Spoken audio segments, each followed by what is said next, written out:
Hey guys, how's it going? Hope you're doing well. My name is Crown, and today I'm going to read you some very interesting stories that I hope that you're gonna love. And now, without further ado, let's go!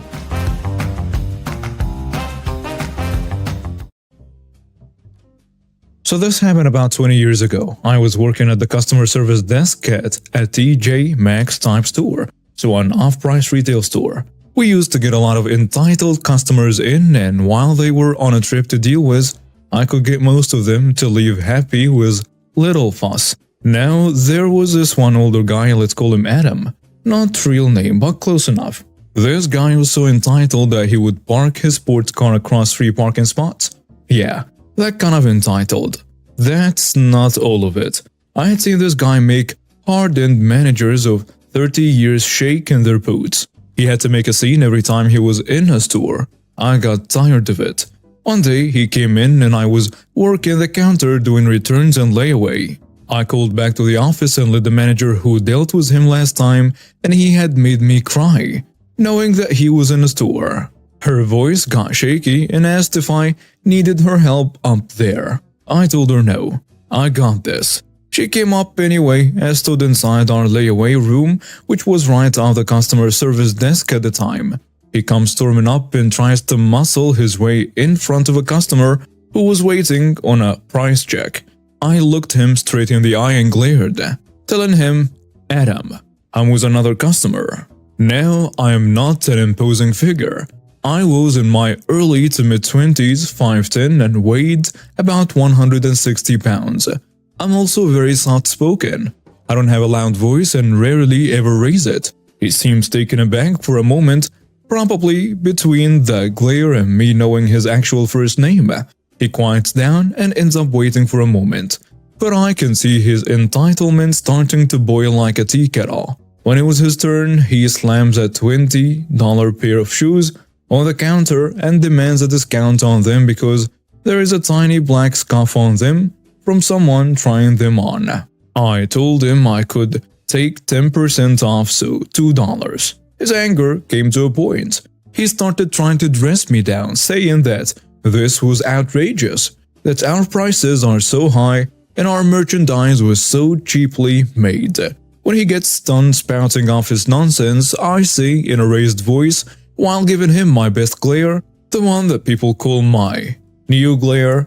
You know, the one that Neo gives the other agents in the original Matrix movie after he kills Hugo Weaving's Agent Smith.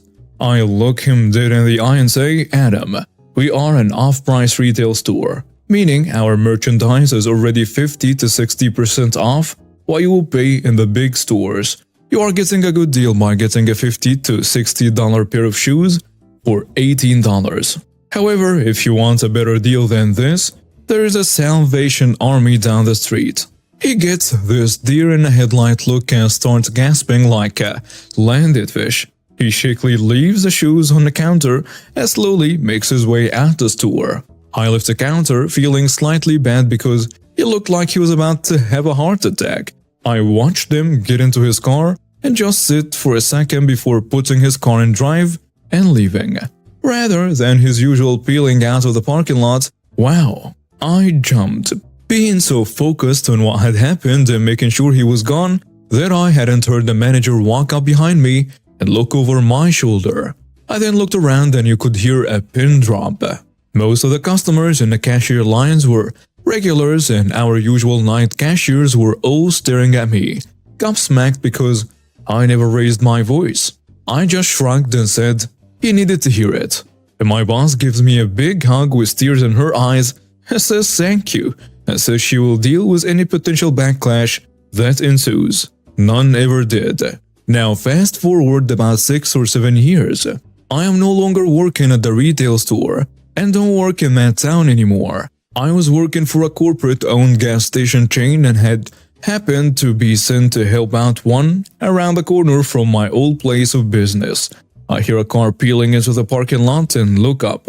Sure enough, I see a brand new sports car. I thought, no way. I see a man get out and start walking in with arrogance in his stride.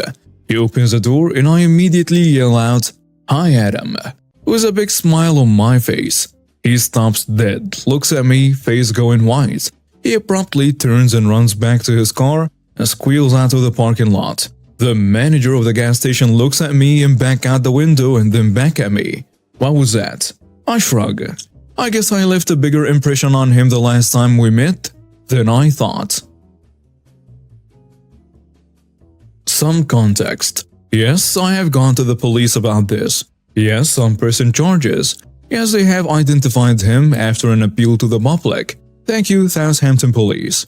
I am, as you can tell from the title, physically disabled. My main 4 conditions are Marfan syndrome, scoliosis, somewhat corrected surgically but I cannot bend over anymore. The third one is arthritis in my legs. Yes, people in their 20s can get arthritis, and whilst it isn't super bad anymore, then down my road and back is painful. And the fourth condition is PTSD from a school life where I almost got killed for being disabled. Because of this cocktail of pain, I'm unable to ride a normal bicycle. Instead, must rely on a mobility scooter. I'm experimenting with a custom e-bike I coupled together but not confident 100% with it yet. I love my scooter. I call her Rosie due to her red paint. Sure, she isn't a standard mobility scooter, essentially being an electric mob someone slapped 2 extra wheels on, while she is as maneuverable as a sledgehammer. She can take me a good 50 miles per charge, plus I can get to work on it without any issues, in about 10 to 20 minutes depending on traffic. So on to the incident. I was on my way home and took a route through the local common as per usual. Class 3 invalid carriages can go on both walkways and roads. I slid onto one of the main paths when I saw a cyclist ahead of me. He was just cresting the hill and was on my side of the path. I'd hazard a guess and say there must have been at most 18 to 20 meters space between us. Now me on a slow scooter, I saw no one was right behind me, not even a walker, so I decided to stop to let him go around me. I got nervous as he closed the gap going top speed but not slowing down before he slammed on the brakes. Tumbler brakes I assumed from the long stop distance. I did the universal polite driver gesture for go on but go around. Then the first thing out of his mouth was, "Get out of my way or I will knock you off your scooter." Not being a moron, I whipped out my phone, stuck in my earbuds, they have a better quality mic, and hit record. And he goes on to comment, "Oh, you're recording now?" And I inform him that yes, because he has made a physical threat. Now, I will admit, I was being a bit of a jerk during our recorded interaction, but I show zero respect to people that think they can use intimidation to get over me. We argued for about 5 minutes going over things like the condition of the path and how little I actually cared about his tires. He claimed to have really expensive tires. I was worried that going over racks would burst his tires, which I don't understand. Aren't the more pricey tires more durable?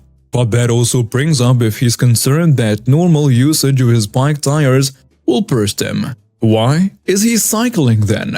Did I swear at him? Yes. And his response? To, on camera, threaten to attack me if I swore at him again. Swearing is not illegal, but threatening someone is. It then goes to a roughly 10-minute standoff of him thinking he can bore me out of the way. To which I pulled my fully charged Steam Deck from my bag and began to play Fallout 3.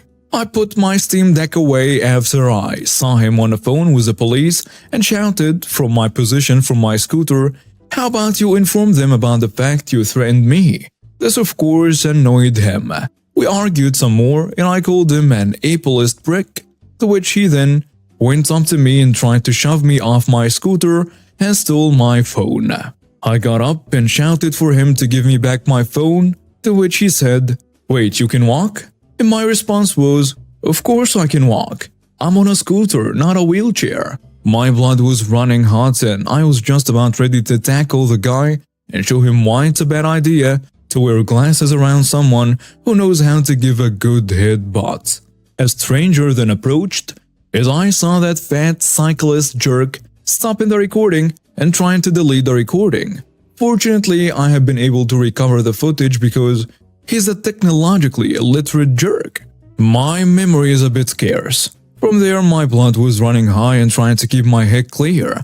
I'm fairly sure I shoved that fat jerk off his bike, got my phone back and shouted something at him as he cycled off. The last thing I remember of the incident was that fat butt up in my face, screaming, so he must have turned around.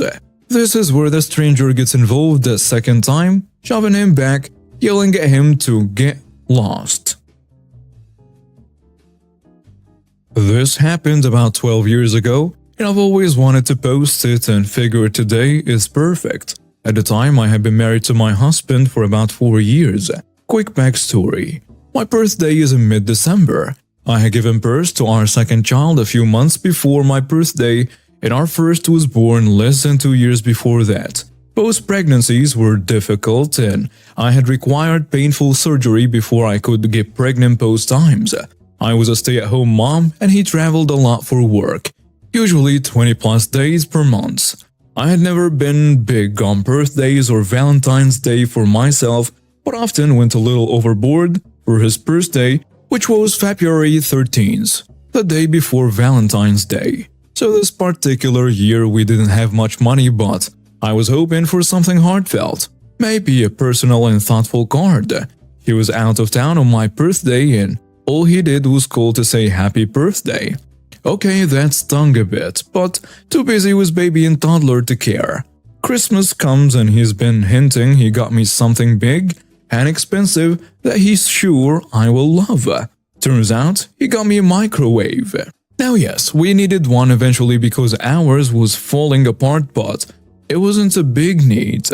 I did my best to smile and thank him, but was definitely hurt. So the following February comes around and I'm torn about whether I should even bother getting him something nice. I'm out shopping at Walmart and I spotted the perfect gift for my husband, a bright red, most romantic color toaster. I made sure to hint that he was getting the best gift ever since he worked so hard traveling while I just sat comfortably at home, eating bonbons and enjoying the company of our sweet, perfect children. The look on his face when he opened that damn box was just glorious. Unfortunately, after that year, he never bothered getting me gifts again. Deserved, I suppose, and I gave up trying to get him to care. It only took me 8 more years to finally leave him, but it had nothing to do with gifts. It was the lying and cheating that eventually convinced me to leave. The context. My dad contacted me yesterday to tell me that my actions have affected his relationships with his family. My dad remarried about 10 years ago to an American. I was his biggest supporter at the time. I just wanted him to be happy. He married her after being with her for only 4 months together. I was just happy he was happy. He used to call me and accuse me of siding with my mom though, even after he remarried. We came to a head when I got engaged and invited him to my wedding.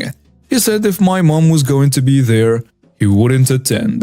I told him that I wanted both parents to be in attendance and he basically called me a traitor and to go get lost. After that, he sent me long-winded text messages about their lives, and when I told him to stop, he ghosted me for 10 years. He's always been abusive, both physically and emotionally, but at his wedding to my stepmother, he tried to kiss me romantically and said, if the world ended, he'd take me and repopulate the human species to create a biologically perfect species. I immediately cut off contact after that, and I didn't hear from him again. Out of the blue, he called me yesterday. I don't even know how he got my number, but he was obviously drunk and told me I destroyed his happiness on his wedding day. And his wife has never forgiven him for what I did to him. She's apparently leaving him now, and it's all my fault. He called me a tease and said I blew the content of our conversation out of context. Then he yelled at me and said if he was serious about us repopulating the human species, he would have just taken it from me, called me a bunch of names, and hung up on me.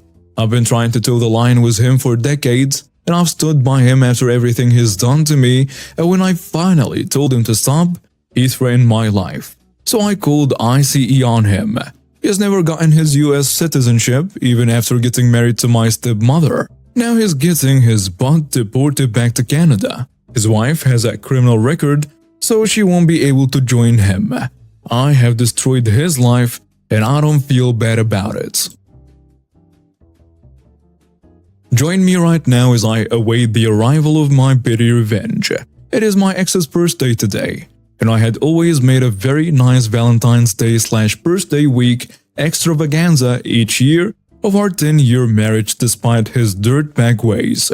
Horrible marriage, lots of DV, and when I finally could take our kids and I leave, I left almost everything behind, including the house. Had to, or I would have never been free. Well, a few weeks ago, when one of my sons visited him for an hour on college break and noticed that my ex had received mail with my name on it, it was his electric bill.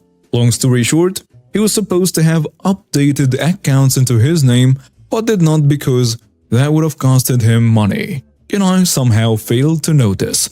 My bad for not knowing, but single motherhood, starting over and recovering was almost too much at times, and I guess things slipped through the cracks. I have since run my credit report and straightened a few other things out. Nothing too horrible. As far as the electric company went, they told me I had two options.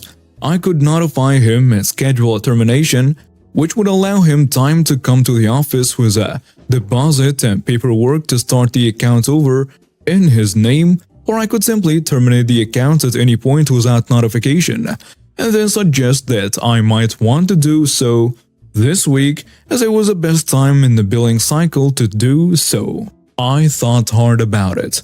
He lives alone and doesn't have any pets or people in the house who will be harmed by a night without power. It is a major inconvenience though. He will be confused when the lights go out, and then when he's told the news he will be mad, and then he will have to come up with a deposit tomorrow. So she helped me schedule it for a COP today, with no warning to him. Operation Lights Out Jerk should be happening right now. I truly hope he has a lousy birthday today, and a cold shower in the morning. And if there is any deposit returned to me, the electric company says it's mine to keep. But I'll be donating to the Women's Crisis Center a few towns away where I live now. Happily ever after, and with lovely electricity powering this little note of pity, revenge. Thanks for sharing it with me. And now we have reached the end of today's stories. Thank you for watching and see you next time.